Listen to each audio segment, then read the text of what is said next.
প্রিয় সহযোদ্ধা ও সহকর্মী, সবাই আমার আন্তরিক শুভেচ্ছা গ্রহণ করবেন। আজকে আসলে অনেক দিন পর লাইভে আসা। কেউ একজন মেহরবানি করে কমেন্টস করে জানাবেন যে আমার কথাগুলো আপনারা ঠিকঠাক মতো শুনতে পাচ্ছেন কিনা, অথবা আমাকে পরিষ্কারভাবে দেখা যাচ্ছে কিনা। ধন্যবাদ ভাই সাইদ রানা, ধন্যবাদ আপনাকে। পরিষ্কারভাবে দেখতে পাচ্ছেন এবং শুনতে পাচ্ছেন, আন্তরিক ধন্যবাদ জানাচ্ছি আপনাকে। এই মুহূর্তে যারা লাইভে সংযুক্ত হয়েছেন তাদেরকে অনুরোধ করব লাইভটি শেয়ার করে দেওয়ার জন্য, যেন সবাই আমার কথাগুলো শোনার এবং আমাকে দেখার সুযোগ পান।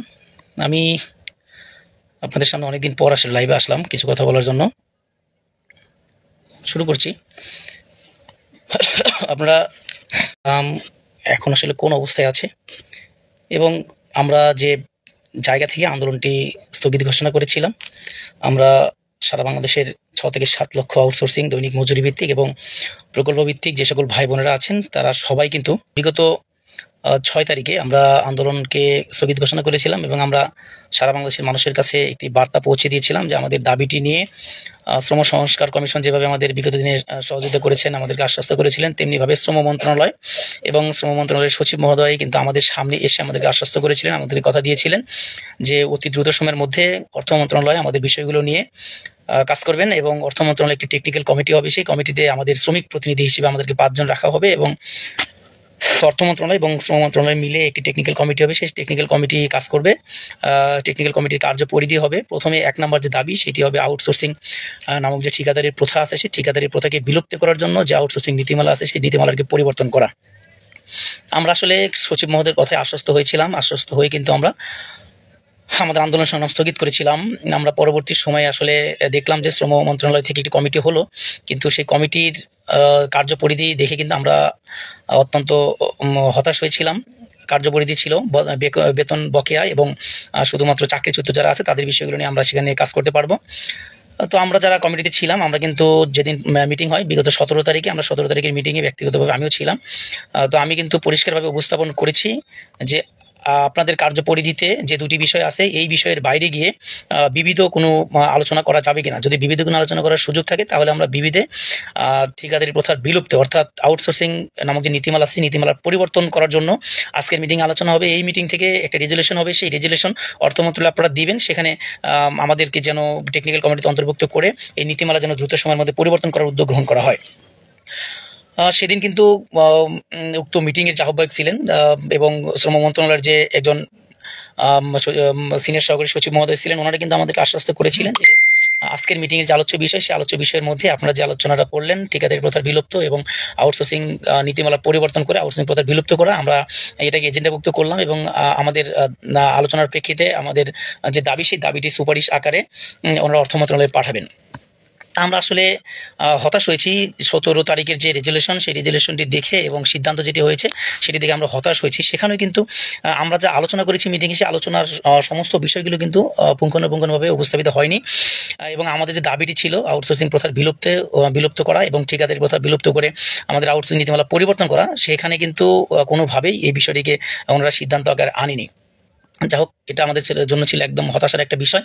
সাথে সাথে সারা বাংলাদেশের অসংখ্য প্রতিষ্ঠানে বেতন বকেয়া ছিল। আপনারা বেতন না পেয়েই কিন্তু আপনারা অনেকে কষ্টে ঈদ উদযাপন করেছেন, আপনাদের বোনাস ছিল না, আপনাদের বেতন ছিল না।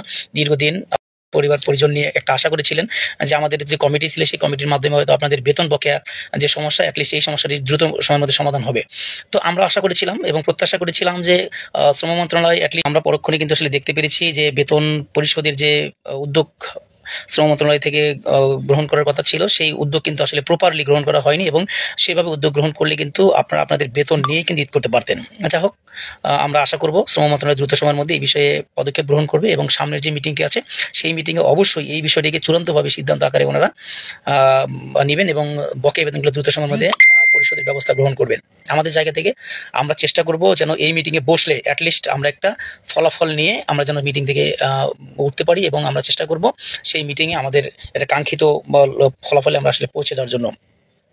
সাথে সাথে আমরা চেষ্টা করব আমাদের যে প্রাণের দাবি আউটসোর্সিং প্রথা বিলুপ্ত এবং আউটসোর্সিং নীতিমালা পরিবর্তন, ঠিকাদারি প্রথার বিলুপ্তি, এই বিষয়টাকে আমরা সর্বপ্রথম অগ্রাধিকার দিব এবং এটাই হচ্ছে আমাদের প্রাণের দাবি। যতক্ষণ পর্যন্ত এই দাবিটি বাস্তবায়িত না হবে ততক্ষণ পর্যন্ত আসলে আমরা কোনোভাবেই আমাদের আন্দোলন সংগ্রাম থেকে আমরা সরে দাঁড়াবো না। তো আন্দোলন সংগ্রাম, আমাদের চলমান আন্দোলন সংগ্রাম সম্পর্কে আপনাদেরকে অবহিত করলাম যে আসলে আমরা কোন অবস্থায় আছি। অর্থ মন্ত্রণালয় থেকে এখন পর্যন্ত কোনো কমিটি গঠন করা হয়নি। আমরা চেষ্টা করছি এখনো, যেহেতু অর্থ মন্ত্রণালয় থেকে কমিটি গঠন করা হয়নি, শ্রম মন্ত্রণালয় থেকে আমাদেরকে বলা হয়েছিল, আশ্বস্ত করা হয়েছিল।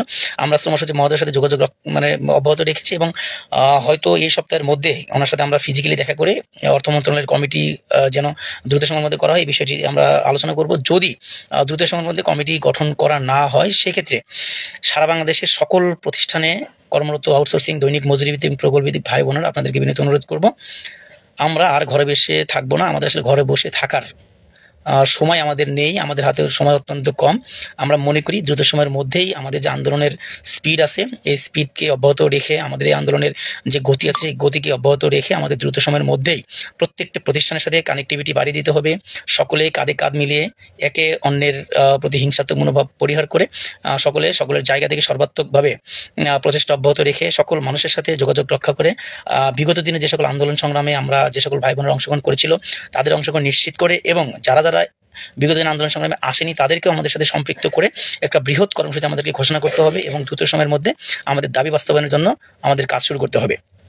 সেই জায়গা থেকে আপনারা দেখে থাকবেন, আমি বিভিন্ন সময় ফেসবুকে আসলে পোস্ট করি যে আমরা বিভাগীয় সভা করব, অনলাইন অফলাইন, অর্থাৎ আমরা চেষ্টা করব বিভাগীয় যে সকল আমাদের যে সকল সচেতন ভাই বোনেরা আছেন তাদের মাধ্যমে আমরা প্রতিটি জেলার, প্রতিটি বিভাগের, প্রতিটি উপজেলার যে সকল সরকারি, আধা সরকারি, স্বায়ত্তশাসিত প্রতিষ্ঠান আছেন, সে সকল প্রতিষ্ঠানে যে সকল আউটসোর্সিং, দৈনিক মজুরিভিত্তিক এবং প্রকল্পভিত্তিক ভাই বোনেরা আছেন তাদের কাছে আমাদের মেসেজটি পৌঁছে দেওয়ার জন্য আমরা যে খুব দ্রুত সময়ের মধ্যে আমরা আন্দোলনে যাচ্ছি, সেই বিষয়টি আমরা সকলের কাছে আসলে পৌঁছে দেওয়ার জন্য আমরা সর্বাধিকভাবে আমাদের চেষ্টা অব্যাহত থাকবে। পরিশেষে সকলে ভালো থাকবেন এবং দ্রুত সময়ের মধ্যে আন্দোলন সংগ্রাম পরিচালনা যে কমিটি আছে, আমি শেষ করছি, আন্দোলন সংগ্রাম পরিচালনা যে কমিটিটি আছে সেই কমিটির সম্মানিত সভাপতি মাহবুবুর রহমান আনিস ভাই এবং বিপ্লবী সাধারণ সম্পাদক আমাদের খলিল হাওলাদার ভাই, আমি আশা করব অতি দ্রুত সময়ের মধ্যে ওনারা দুজন বসে আলোচনা করবেন। আলোচনা করে যদি প্রয়োজন মনে করেন আমাদের সাথে আলোচনা করবেন, পরামর্শ নেবেন, পরামর্শ নিয়ে দ্রুত সময়ের মধ্যে সিদ্ধান্ত গ্রহণ করবেন এবং নতুন যে কর্মসূচি সেই কর্মসূচির ঘোষণা করবেন এবং সেই কর্মসূচিটি বাস্তবায়ন করার জন্য,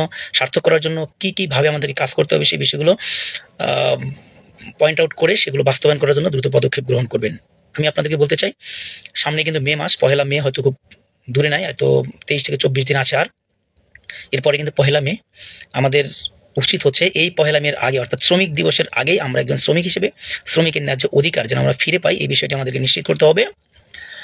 এই বিষয় নিশ্চিত করার জন্য আমি আবারও মাহবুবুর রহমান আনিস ভাই এবং আমাদের খলিল হাওলাদার ভাই, আপনারা যেহেতু আন্দোলন পরিচালনা কমিটির সভাপতি এবং সাধারণ সম্পাদক, আপনাদেরকে বিনীত অনুরোধ করব আপনারা দ্রুত সময়ের মধ্যে বসে আপনারা সিদ্ধান্ত গ্রহণ করবেন এবং আমাদেরকে সাথে নিয়ে, যদি প্রয়োজন মনে করেন আমাদেরকে সাথে নিয়ে আপনারা পরবর্তী আন্দোলন সংগ্রাম কিভাবে সফল করা যায় সেই বিষয়গুলো আপনারা নিশ্চিত করবেন। আপনাদেরকে বলতে চাই, অনেকে অনেকভাবে আমাদের আন্দোলন সংগ্রামে নস্যাৎ করার জন্য চেষ্টা করছেন। আপনারা আপনাদের জায়গা থেকে দায়িত্বশীলতার পরিচয় দেবেন এবং দায়িত্বশীল ভূমিকা পালন করে আমাদের সকলকে এক কাতারে নিয়ে আমাদের সকলের মেধা পরিশ্রমকে কাজে লাগিয়ে আমরা যেন কেউ কারোর প্রতি বিরূপ মনোভাব পোষণ না করি, সেই জায়গা থেকে আপনারা আমাদেরকে একত্রিত করে আন্দোলন সংগ্রামকে সফল করার জন্য আপনারা চেষ্টা করবেন।